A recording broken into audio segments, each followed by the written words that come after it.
Dismayado ngayon ang pamunuan ng WBC na kung saan ay ayon pa sa mismong president. Ang WBC ay supposedly sa kabila na inasanan nito ang nasabing mega fight dito kay Naoya Inoue kontra Junto Nakatani ay misto lang umiiwas daw itong manager ni Naoya Inoue na maikasa ang naturang mega fight.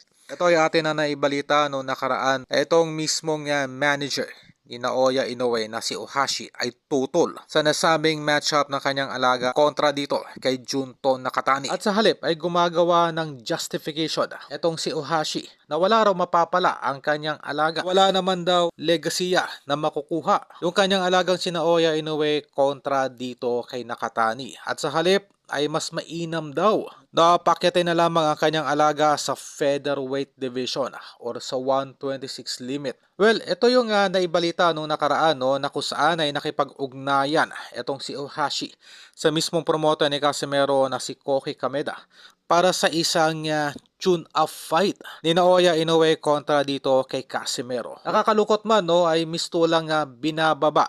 Wala dinidiscriminate na lamang nitong si Ohashi, si Casimero bilang tune-up fight para sa kanyang alagang si Inoue. Well, ang nasabing impression po ay nangyari after matalo nitong si Casimero kontra dito kay Kunosuke Kameda. Sa madaling salita, marahil ay nagbago na naman yung impression nitong si Ohashi nang walang kahirap-hirap na ninakaut ni Cuadro Alas ang huling nakalaban nito. Umamin mismo itong si Naoya Inoue. Tama sa gugustuhin pa nitong umakyat na lamang ang featherweight division upang makuha ang 3 division undisputed champion. Sa pag-akyat daw ay kukuha muna ito ng 1 hanggang 2 tune-up fight para makapag-adjust sa pag-akyat ng division. At ito nga po ay nakahilera dito ang ating kababayang si Janriel Casimero bilang di umano'y tune-up fight nitong si Inoue. Well, kung titingnan nga naman, ito ay isang magandang laban dahil sikat pa rin po kahit papaano itong si Cuadro Alas sa bansang Japan. Killer instinct po nitong si Cuadro Alas ang siya hinahangaan ng mga Japanese fighters. Marahil ang weakness lamang nitong si Casimero yung mga hit and run na mga fighters.